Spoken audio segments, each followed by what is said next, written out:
Before we dive in, don't forget to subscribe for more epic HFY stories. Hit that bell so you never miss a video.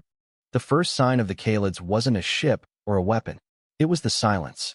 On the edge of the known galaxy, where the twin suns of Viridian cast long, shifting shadows across the red-dusted plains, the town of Haven had learned to live with noise. The whir of atmospheric processors, the clang of construction bots, the distant barking of the six-legged skitterbeasts that served as livestock. All of it was the soundtrack of life. Then, one Tuesday, the noise stopped. Not abruptly, but like a breath held too long. The sky, usually a chaotic mosaic of purple and gold, turned a uniform, oppressive gray. The Kalids didn't arrive with a fleet. They arrived with a change in the fundamental rules of reality. Dr. Eris Thorne, the town's xenobotanist, was the first to notice. He'd been tending to the luminous fungi that grew in the geothermal vents, their soft blue light a source of both warmth and pride. As he knelt, the fungi dimmed, their light straining against an invisible weight. Eris stood, his boots sinking deeper into the soil than they should have. Gravity, the one constant in the universe, was misbehaving. The air grew thick, not with dust, but with a sense of wrongness. Outside, the town's AI, a cheerful, disembodied voice named Pip, fell silent. The Kalids didn't need weapons. They rewrote the world. Mayor Alara Vance stood in the town square, her hands on her hips, staring at the sky. The Kalids were visible now, not as ships, but as distortions, patches of the sky that shimmered like heat haze, then solidified into towering, crystalline structures that defied physics. They weren't attacking, they were rearranging. The ground beneath Haven buckled. Inside the town hall, the air was thick with the smell of ozone and fear. Alara had gathered the town's leaders. Jax, the engineer, Lena, the medic, and Kale, the ex-soldier who'd seen his last colony fall to a more conventional alien threat.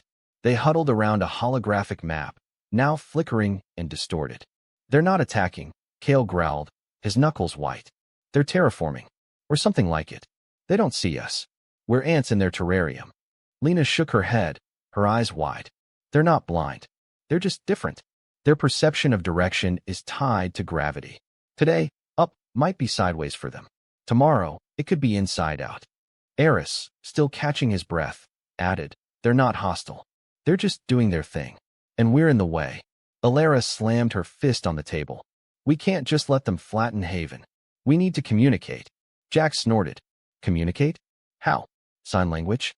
Charades?" Eris thought of the luminous fungi, of how they'd reacted to the Kalids' presence. "Not us. Them. The skitterbeasts. The fungi. Something that speaks their language." The room fell silent. The Kalids were beyond human understanding, but perhaps the planet itself held the key. The next day, the gravity shifted again. The sky turned upside down, and the ground became the ceiling. The Kalids' crystalline structures grew larger, their facets reflecting a distorted version of Haven. Eris, Alara, and a small team ventured out, their suits modified to counteract the erratic gravity. They carried cages filled with skitterbeasts and samples of the luminous fungi, hoping to find a bridge between worlds. The Kalids noticed them, not as threats, but as curiosities. A crystalline tower leaned closer, its surface rippling like water. Inside, Eris could see shapes, fluid, ever-changing forms that seemed to breathe in sync with the planet's pulse. One of the forms detached itself, hovering before them. It was a being of light and shadow, its body a whirlwind of impossible angles. Eris held out a hand, not an aggression, but an invitation. The Kalid tilted its head, its perception of up shifting again. A skitterbeast in Eris's cage chirped, a sound that resonated with the Kalid's form. The being shimmered, and for a moment, Eris felt a flicker of understanding. Not words, but emotions, curiosity, confusion, and a deep, abiding loneliness. The Kalid's actions grew more deliberate. They didn't just rearrange the landscape, they began to interact. A crystalline structure extended a tendril, gently nudging a fallen building back upright. Another formed a bridge over a chasm that had opened in the town square. The Kalids weren't conquerors, they were caretakers, and Haven was their patient. Eris spent hours observing them, sketching their movements, noting the patterns in their gravity-based communication. He realized the Kalids weren't just altering the planet's gravity, they were sensing it. The tremors in the ground, the shifts in the atmosphere, the life of the planet itself. It was all part of a symphony only they could hear. But the Kalids were grieving. Eris didn't know how he knew, but he felt it in the weight of the air, in the way their forms seemed to dim at times. They'd lost something, and now they were trying to rebuild the universe in its image. Haven wasn't a conquest, it was a memorial. The townsfolk grew restless. The Kalids' actions, while not destructive, were relentless. Buildings shifted, roads realigned, and the ground never felt solid. People were getting hurt, falling, tripping, or worse. Kale argued for violence, for a show of force to make the Kalids back off. "We're not ants," he insisted, his voice low and dangerous. "We're humans. We fight back." Alara hesitated. "Eris says they're not hostile. Does Eris have a broken leg?" Kale shot back. "Because I do." Eris stepped forward. "They're grieving. We need to grieve with them." The room erupted in confusion. Grieve? With aliens who were tearing their town apart? Eris explained his theory. The Kalids had lost something, and their terraforming was an attempt to recreate what they'd lost. The luminous fungi, the skitter beasts, even the humans, they were all echoes of whatever the Kalids had lost. Alara looked at Eris, then at the others. What if he's right? What if we're not fighting them, we're mourning with them? The breakthrough came during a storm. The twin suns of Viridian were eclipsed, and the sky turned a deep, bruised purple. The Kalids' crystalline structures pulsed with a soft, mournful light, and the ground trembled with a rhythm that sounded like a sob. Eris stood in the town square, the luminous fungi glowing brighter than ever around him. He'd woven a net from the skitterbeast's silk and hung it between two tilted buildings, filling it with the glowing fungi. It was a beacon, a signal.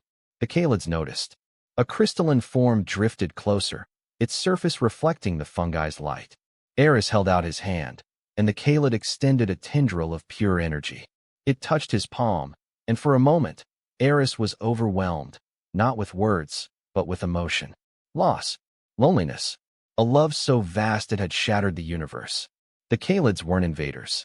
They were refugees, carrying the grief of a dead world. And Haven, with its chaotic, messy, vibrant life, was the only thing that felt like home. The Kalids' actions changed. They no longer rearranged the landscape randomly. Instead, they worked with it. A crystalline structure grew around the town hall, its facets forming a protective dome. The tilted streets were reinforced, the ground stabilized. The Kalids weren't just caretakers anymore, they were neighbors. Eris and the Kalid he'd connected with, whom the town had nicknamed Glimmer, communicated through a shared language of light and gravity. Glimmer showed Eris images of its home world, a place of crystalline spires and floating continents, now reduced to dust and echoes. The Kalids had survived, but at a cost. "We're sorry," Eris said, his voice thick. "We didn't understand." Glimmer's form shimmered, a wave of gratitude. The Kalids hadn't come to conquer. They'd come to heal. Months passed. Haven was transformed.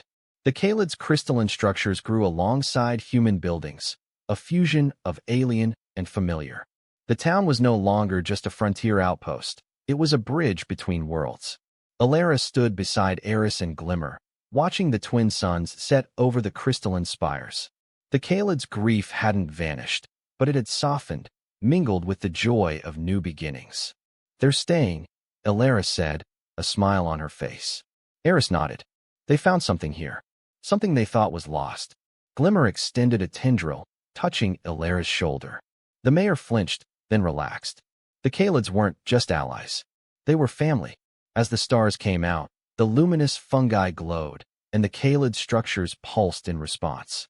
Haven was no longer just a town on the edge of the galaxy. It was a testament to the power of grief and the hope that comes when two worlds learn to mourn together.